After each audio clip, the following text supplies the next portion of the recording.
Desmonda had always been a mystery wrapped in her silks and scented oils. A noble woman of Zentil Keep, with too many admirers, and probably not enough friends. 7 lords had once claimed her heart. Again, probably slightly too many, though few ever claimed her hand. Rumours whispered through the marble halls and spoke of secret rendezvous, poisoned rivals, and a laugh that could bend even a hardened assassin's resolve. But no one ever really knew Desmonda. Even in the hours before the siege, when panic gripped the city, she remained poised, watching the horizon from her tower balcony, a goblet of wine in her fingers, and a strange serenity in her smile. When Zentil Keep fell to chaos, despair, and flame in 1368 DR, Desmonda vanished without a trace. No body, just an empty chamber and a faint smell of roses. Perfect, then, for a devil to step into her skin. Erinyes, the Erinyes had been forged in the molten quartz of the 4th layer of the 9 hells. Phlegathos, her wings dipped in lies, and her tongue sharper than any blade. When summoned by Abarax, the pit fiend cloaked in illusions and posing as Lord Orgoth, she was given a mission: preserve control of the fractured keep, using deception, seduction, and steel if necessary. Taking Desmonda's form was effortless. The woman had always been an enigma, her vanity documented, but her soul obscure to the mortals of Zentil Keep. Erinyes wore her guise like a familiar gown, slipping into court life, with an elegance even her enemies found difficult to challenge. The lords who had once bedded Desmonda returned like dogs to a scent they could not resist. Almost humorous in a sort of beastly way, in the public eye, she was Orgoth's lover and consort, a fixture beside the new ruler of the keep. Behind closed doors, she helped orchestrate purges, rewrote allegiance oaths in blood, and punished traitors with smiles and shadowed threats. Together, they ruled the remnants of Zentil Keep for 2 years, the Devil King and his Crimson Serpent. Then came Silua Darkhope, a newly converted paladin with fire in her soul and hatred barely tempered by her loyalty. Orgoth, ever the manipulator, took her under his wing, crafting her into a blackguard to serve his ambitions. He praised her discipline, and further still, he admired her zeal. Erinyes watched with veiled fury, waiting for her moment to strike. Desmonda had long mastered the art of smiling with venom behind her teeth, and so she applied the same precision to Silua. In private moments, always brief, always carefully measured, she fed the young warrior twisted truths. He trusts no one. I once saw him with the peasant maid 4 evenings ago, manipulating her to murder her husband. She murmured, "He will betray you the moment you falter or show weakness. Why do you think he trains you in isolation? Power is only yours until you become inconvenient or lack the ability to dive into his pleasures." And then, with icy tenderness, the final cut came when she gifted Silua a black-bladed dagger and told her, "The only thing that earns respect in the 9 hells is ambition. You better get it done before he does the same." The very next night, Silua slew Lord Orgoth in his sanctum. Erinyes stood beside the corpse and smiled as blood ran in rivers across black stone. She had outplayed a pit fiend, risen higher than she had dared imagine. Through Silua, she would rule once more, this time without sharing power. But fate, as ever, has its price. For the death of Orgoth drew the attention of Fazul Kembrel, the high priest of Bane.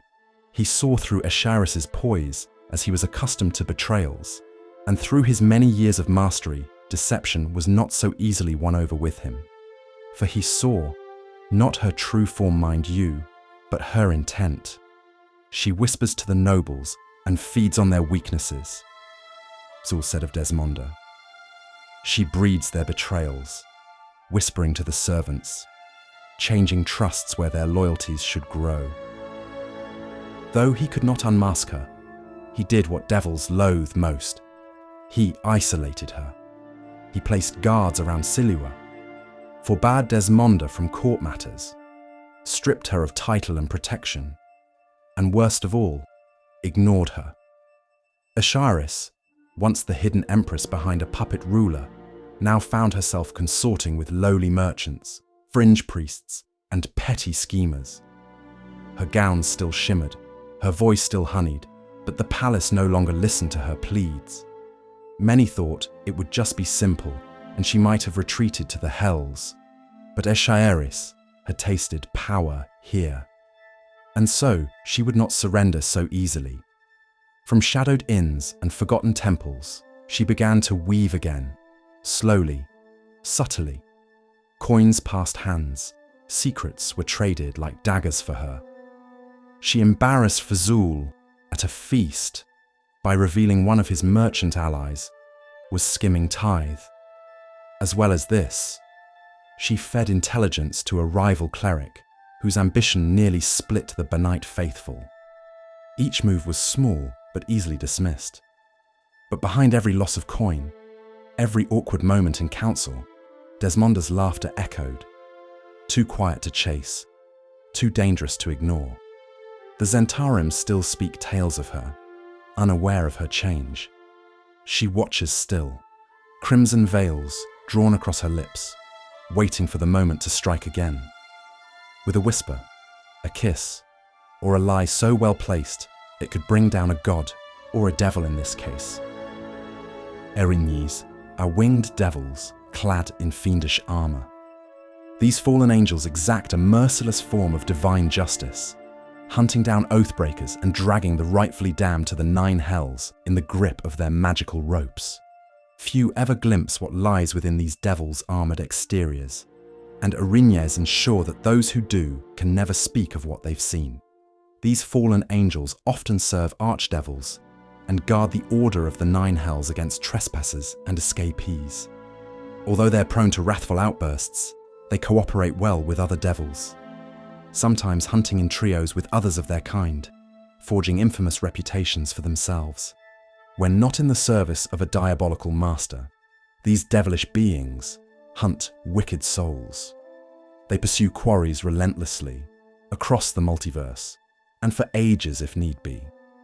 While they might be summoned to serve evil magic users, listening for oaths and curses sworn in their names. In rare cases, wronged mortals who call out with just rage might be heard by an Erinyes who appears to take vengeance on their behalf. Once they are summoned, they won't leave without claiming the soul of either their quarry or the mortal who summoned them. Even a place as rigidly ordered as the 9 hells is rife with exceptions and special cases. At the top of the list are the Erinyes, a cadre of hideously beautiful, winged, elite devils that flutter slightly apart from their infernal brethren. Erinyes are the descendants of fallen angels that became corrupt and plummeted into Baator.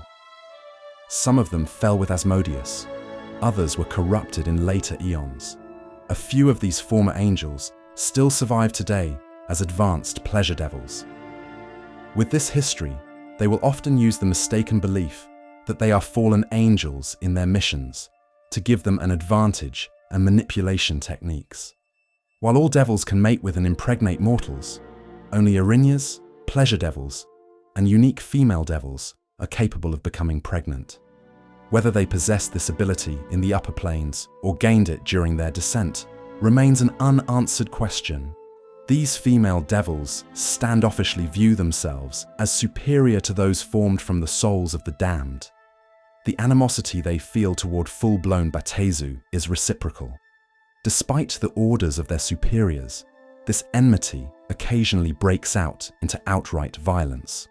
At the same time, though, other devils envy, lust after, and idolize Erinyes and their ilk. The young of their kind are the only true offspring raised in Baator. Their parents are fiercely protective of them and keep their colonies well hidden from interlopers. The rank of an Erinyes is thought to be a reward for Batezu who've overcome their initial sluggishness. For those who've had to suffer through the stations to prove their worth, Though Erinyes are strictly female, they can assume either male or female form in order to best seduce hapless mortals. They are spies as well, sent to learn secrets from enemies and allies alike. And these fiends are frighteningly good at both tasks. They can rise directly to any rank above them, even straight to that of Pit Fiend. Or they can suffer demotion to the station of Barbazu, depending on how well they serve their masters. They're said to report directly to the Dark Eight. However, the most common move is to the station of Osiluth. Ah, the Nine Hells, a place of torment, fire, contracts, and impeccably well-dressed fiends. Today, dear reader, I bring you word of the Erinyes, and what a delightfully treacherous word it is. Volo's Guide to the Nine Hells. Entry: The Lesson of the Erinyes. As dictated by Volothamp Geddarm, most esteemed traveller of realms, both celestial and infernal. Picture this, if you will, an infernal being of divine allure, beauty sculpted to delve into mortal ideals, clad in armour that glints in mirrors, and vast wings like raven silk stretching into the darkness of the hells. These are the Erinyes, tempters and hunters of Bator, seduction incarnated and wrapped in a devilish flame. Unlike their more grotesque kin, these devils possess a certain aesthetic sensibility, see, fashionable menace, that suits their peculiar role in infernal society. No weeping sores, no skeletal grimaces, just perfection.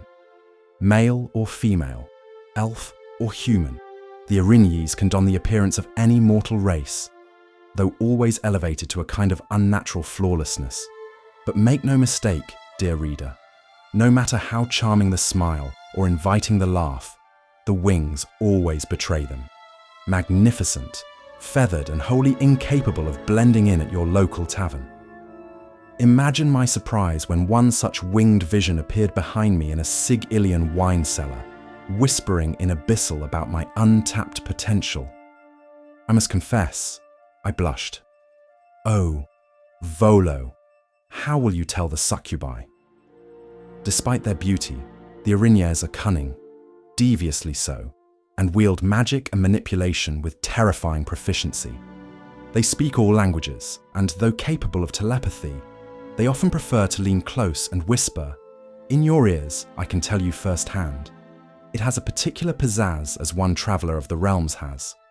Their voices also drip with the suggestions, or layered in spells like scare, suggestion, shout, and the ever unsettling polymorph self. Their weapons of choice? Persuasion, primarily, but should one offend their sensibilities or resist their charms, these fallen angels are more than capable of flaying you with a whispered curse or a well-aimed rope of entanglement. And yes, I did see it in use. No, I won't describe how. Combat, however, is beneath them. Unless provoked or simply bored, they prefer to win with words, ensnaring the minds of the weak-willed and leading them down the silver-paved path to damnation. It's said their presence causes fear in lesser creatures, though fortunately, I, Volothamp Geddarm, am far too seasoned to succumb to such parlour tricks. Even among the Batezu, Erinyes are peculiar. They serve not in the grinding military machine of hell, but report directly to the Dark Eight, infernal generals, whose identities and motives are cloaked in shadow and fire. That these fiends bypass the infernal chain of command is no small matter. It marks them as elite. Although I must confess, I overheard this particular piece of fact from a drunken Erinyes in Sigil, who had given up all sensibilities to become a barkeep at one smouldering corpse bar. There are, however, according to infernal census, and one very talkative imp, exactly 600 of their kind.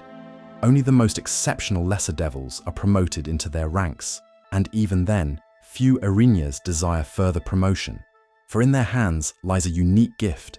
They alone, among the Batezu, can travel to the mortal realms unsummoned. I inquired about this loophole in infernal bureaucracy and was promptly shown a list of loopholes that began with willing damnation and ended in eternal screaming. I decided not to ask again. These envoys of temptation travel to the prime material plane, slipping between realms to conquer slowly, usually through seduction. Their task, to lure a soul, just one, back to Bator. The soul must be living and must come willingly. When it does, the Erinyes returns home triumphant, the mortal stripped of possessions and hope. The reward, a new lemur pressed into service in hell's endless war. And should the mortal accept their fate with open heart, even embrace the seduction, then the transformation is complete. No longer a victim, but a servant of the infernal cause. The Erinyes' power to claim such souls, without a summoner, has earned them the awe of their peers and the terror of mortals who know the old tales. Strangely, many Erinyes refuse promotion. They prefer the freedom and privilege of their role as tempters over the rigid brutality of higher stations. Can you blame them? Power, prestige, and personal hygiene. Yes, they are perpetually clean, thanks to a magical effect I shall now coin as Hell's own skincare routine. So remember, dear reader, where pit fiends roar and horned devils scheme, Erinyes whisper, listen too closely, and you might just find yourself walking willingly into the gates of hell. Elminster's note, you screamed like a child when you saw that Erinyes in Sigil and tripped over your own robe. Volo. Chapter 2, Wings in the Darkness. The Infernal Stations of the Erinyes. From the continued journal of Volothamp Geddarm, gentleman scholar and infernal tourist of the highest caliber. One might assume that in the Nine Hells, where lava flows like wine and diplomacy ends in dismemberment, beauty would be in short supply. But lo, where torment thrives, the Erinyes soar. As I drifted, figuratively, through the ninefold realms, I began to piece together the migratory and military patterns of the Erinyes. These fiendish sirens are not aimless spirits, no. Their placement is purposeful, and their positions strategic. Let us begin with Avernus, the first layer, shall we? Here, among the blood-slick battlefields and fire-belching war machines, the Erinyes act as lieutenants of temptation and tactical dispatchers. Avernus is a place of war, after all, one blood war to be precise, and Erinyes have long learned how to wield influence like a dagger they forged. I witnessed one sway an entire platoon of mortal mercenaries with a single suggestive smile and the promise of eternal promotion. The poor fools. I nearly fell for it myself, but I knew she was bluffing. It takes a lot to fool someone who listens to the tall tales of one, Sage of Shadowdale. Travelling to Dis, one might assume its iron towers and paranoid architecture leave no room for beauty, yet the Erinyes are everywhere here, dispelling seditious thought, spying on rivals, and charming their way through the endless halls of bureaucracy. Dispater, the Iron Duke himself, seems to favour them above most other devils. Their beauty pleases him, yes, but it is their loyalty that he prizes most. They are not swayed by bribes, threats, or even, gasp, romance. A pity. I was quite dashing in my velvet robes, even in the heat. In Stygia, the frozen fifth, their duties are less diplomatic and more defensive. A regiment of these fallen angels patrol the skies above Levistus's icy prison, tasked with preventing aerial intrusion. They sweep the Arctic winds in formation, scanning for anyone foolish enough to attempt contact with the traitor archdevil. There is no warmth in this posting, save for the cold satisfaction of service. Elminster's note, you attempted to intrude with a sled pulled by summoned pixies. It failed, spectacularly. Now, let us descend to Maladomini, where decadence and decay mingle like mould on silver. Here, in the cities of rot and ruin, Erinyes act as enforcers of infernal order.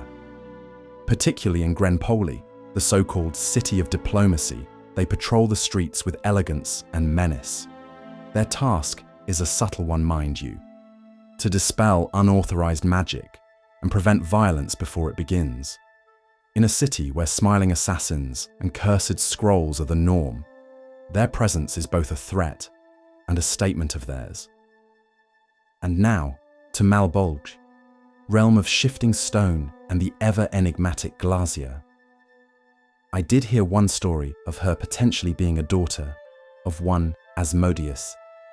I wish I could tell you it was all fact, but dear reader, if so, the scandal. Here, Erinyes saw as noble agents of the Archduchess's will. Alongside the grotesquely seductive Larians, they serve in her court as favorites. Glacia, with her flair for irony and punishment, delights in assigning her Erinyes the task of corrupting the pious and proud. Many a self-righteous paladin has awoken in Malbolge, stripped of honor and slowly seduced to service.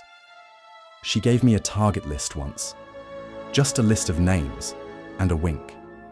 Naturally, I burned the list. After memorizing it, of course. Above Malbolge's jagged peaks, Erinyes, known as hunters, scan the skies for trespassers.